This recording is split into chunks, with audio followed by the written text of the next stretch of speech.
आज हम लोग जो है कि इन बच्चों के मतलब क्या कहा जाए, प्यार, लाल और सब चीज़ कह दें, दुलार भी कह दें। और उस बच्चों के माध्यम से आज इन लोगों ने रिक्वेस्ट किया कि सर टीचर डे मनाएंगे। हम तो हालांकि तैयार नहीं थे, हम बहुत दूर गए थे, फिर भी इन लोगों के कहने पर हम ज़बरदस्ती आए हैं और टीचर डे मना रहे हैं। मैं दुआ करता हूँ जितने लोग भी मेरे साथ जुड़े हैं, जो भी लोग हैं, जितने लोग पढ़ रहे हैं, ऑफलाइन ऑनलाइन, सब लोग अच्छा से तैयारी कीजिएगा, कुशल मंगल। जिस तरह से आप मेरा टीचर डे मना रहे हैं, मेरा शिक्षक दिवस मना रहे हैं, मैं आप लोग का बाल दिवस मनाऊंगा। और उसी प्रकार से आप लोग को तैयारी भी करना है। जिस मार्ग पे मैं चल रहा हूँ, सही राह को चुना हूँ, आप लोग भी उसी प्रकार सही राह के लिए चल बढ़ेंगे आगे। समाज में जो अशिक्षा की नीति है उसको ख़त्म कर देना है। जितने लोग बोलते हैं पढ़ लिख के क्या होगा, ये सोच विचार सबको बदल देना है और आपको एक बेमिसाल बनना है। इस बार टारगेट करना है 400 पार। चलिए 500, देखिए एक बच्चा आ रहा है सर 500 पार नहीं हो सकता है। 500 अब की पार 400 पार, चाहे आर चाहे पार।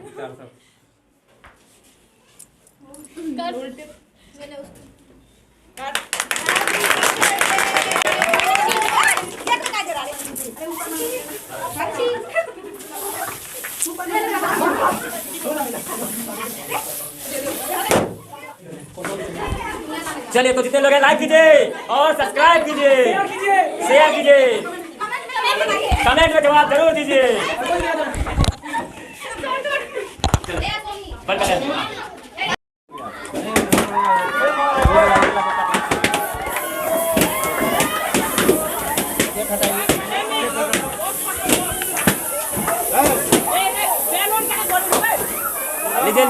लीजिए।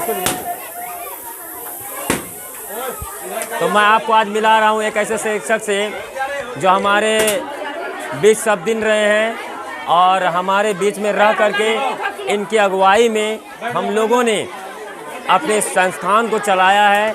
मैं उनसे पूछता हूँ, मेरे गुरु समान हैं, सरकारी शिक्षक भी हैं, इनकी अगुवाई के हिसाब से हम लोग आज शिक्षक दिवस मना रहे हैं। और इन्हीं के तो मैं चाहता हूँ सर 2 शब्द बताइए आप मेरे बच्चों के बारे में।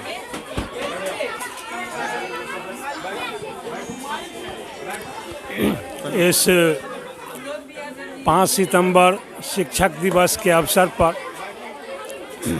मैं इस कोचिंग के सभी शिक्षक, माननीय संजीव बाबू, धर्मेंद्र बाबू, चंदन बाबू और सोनू बाबू, ये लोग अथक परिश्रम करने के बावजूद इस कोचिंग को चलाए।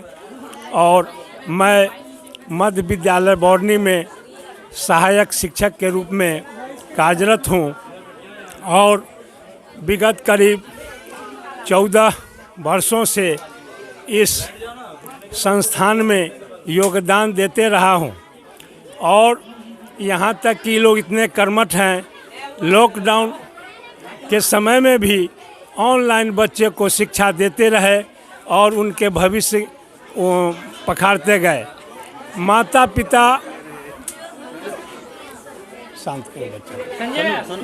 पिता बच्चे को जन्म देते हैं, लेकिन संस्कार शिक्षकों से ही मिलती है।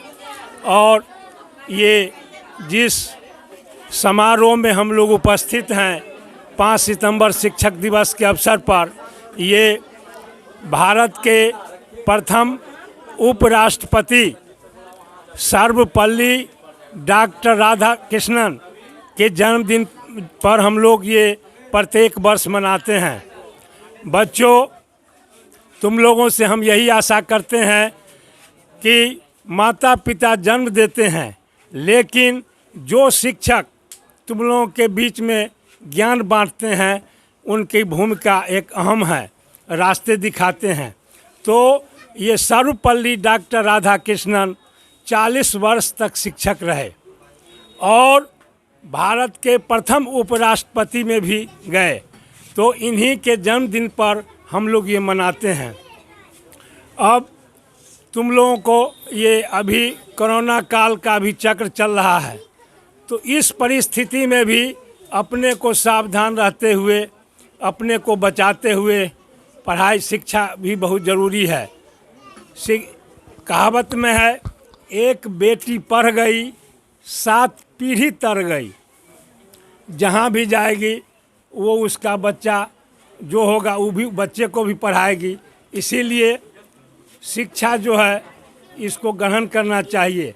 सरकार 1 से 10 तक पुस्तक देता है, वो ये क्या कहते हैं, ये किताब देते हैं, स्टाइपेंड देते हैं, तो सरकार के तरफ से भी मदद मिलती है।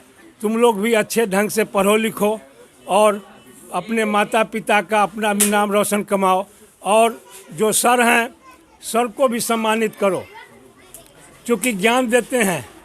और ये सर्वपल्ली राधाकृष्णन एक ऐसे माने शिक्षक थे जो आगे समाज को बढ़ाने में, बच्चे को योगदान करने में बहुत अहम भूमिका थी।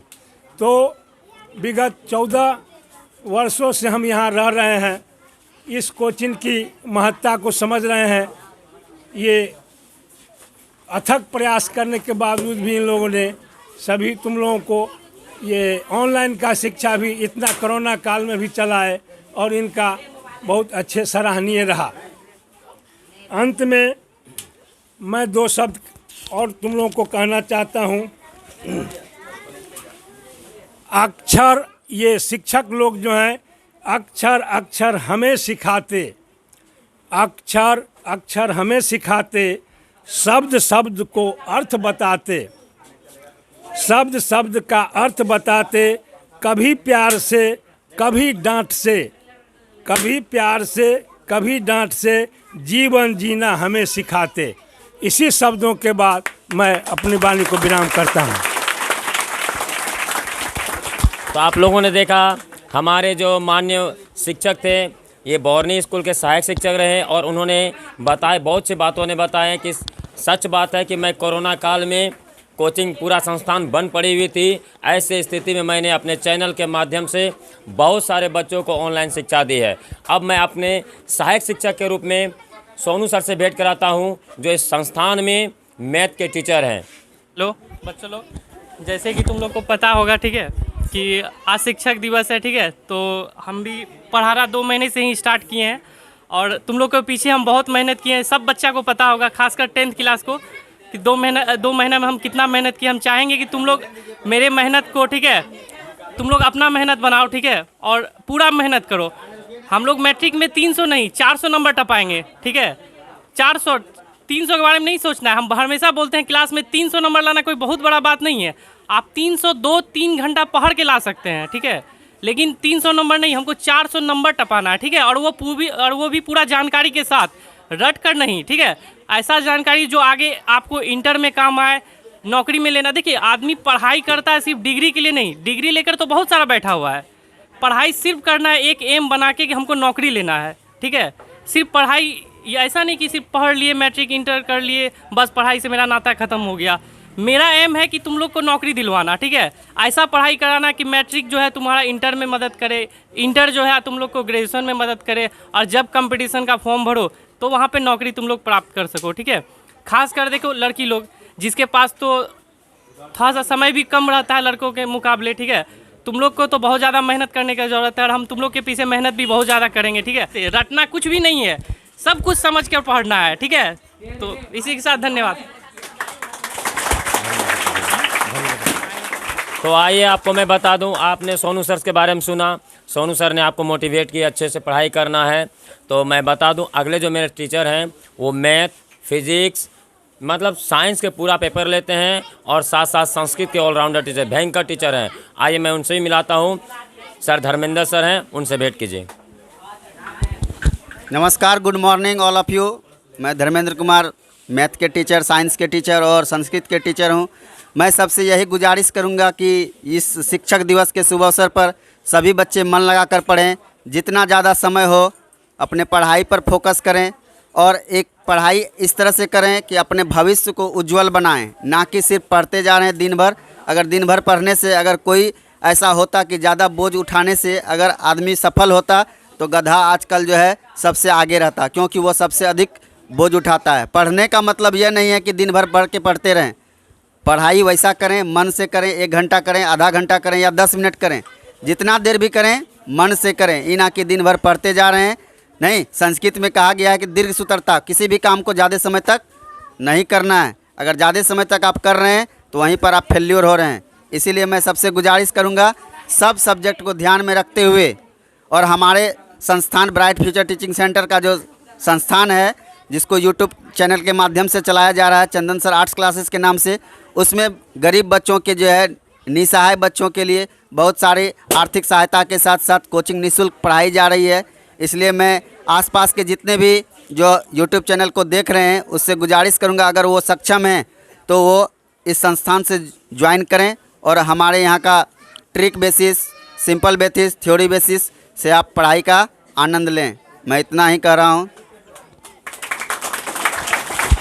धन्यवाद। मैं अभी आप लोग के बीच सर ने बहुत सारी बातें बताई कि मैं वाकई में यूट्यूब चैनल चलाता हूँ आर्ट्स क्लासेस बाय चंदन सर। अगर आप लोग जो भी आर्ट्स में कहीं भी पढ़ते हो, किसी भी क्षेत्र में पढ़ते हो, आपको किसी प्रकार का दिक्कत होता हो तो मैं आपको पूर्ण रूप से सहयोग देने के लिए सक्षम हूँ। तो जो लोग नए हैं सब्सक्राइब भी कर सकते हैं। किसी प्रकार दिक्कत होगा तो आप मेरे कंटेक्ट भी कर सकते हैं। यहाँ जितने भी शिक्षक हैं, मैं कहता हूँ मेरे यहाँ करीब 8 से 10 शिक्षक लोग तैयारी करवाते हैं। 8 से 10 शिक्षक, और इतनी कम कीमत पर करवाते हैं कि क्योंकि मैं ग्रामीण क्षेत्र से हूँ। ग्रामीण क्षेत्र में एक व्यक्ति कितने कमाते हैं, मैं गरीब से हूँ। मुझे अनुमान है कि मेरे पापा मुझे कैसे पढ़ाए हैं, कैसे काम करके पढ़ा लिखा बड़ा किए हैं, और उन्हीं के सपना को साकार करने के लिए उनकी समस्याओं को झेलते हुए मैंने देखा है। और मैं ग्रामीण बच्चों से विशेष रूप से निवेदन करता हूँ कि आप लोग झूठा पढ़ाई न कीजिएगा। जिस तरह से मैं गाँव से पढ़ करके आज सफल व्यक्ति बना हूँ और आशा करता हूँ सफल ही रहूँगा, कभी किसी गलत काम में नहीं बढ़ूंगा, उस तरह से आप लोग भी कोशिश कीजिएगा। शिक्षा को ग्रहण करने के बाद एक एक दीपक आप लोग जलाइएगा ना, पूरा समाज जल जाएगा। अर्थात कहने का अर्थ हुआ कि प्रकाश की इतनी तीव्र रोशनी फैला दीजिए कि शिक्षा ही शिक्षा नजर आए। आज जो कहा जाने वाला विश्व में भारत शिक्षा का प्रमुख केंद्र माना जाता था, आज उसी भारत को लोग नीचा दृष्टि से देखते हैं। क्यों बोलते हैं बिहार में, भारत में शिक्षा नहीं है? वही बिहार है जहाँ पे लोग विदेशों से शिक्षा अध्ययन करने के लिए आते थे।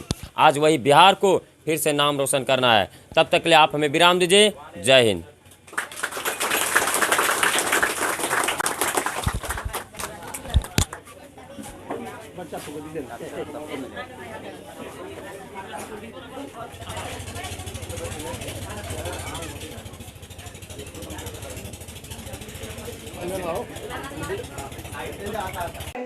आई कोई चप्पल लेके ना